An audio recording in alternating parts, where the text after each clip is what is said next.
ولا تبكي التنومة وبكريم بكلهن شايع علومة. ترى بوقت الحصار وذاك وقت العوز وعلي من يوصل الخطار يتمنى يعذب الضيف بهدومه.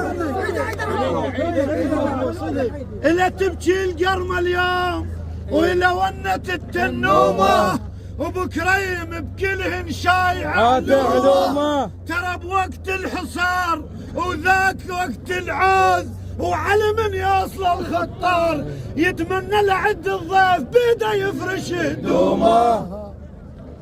بكلهن كان معذب واحنا شهود على بكلهن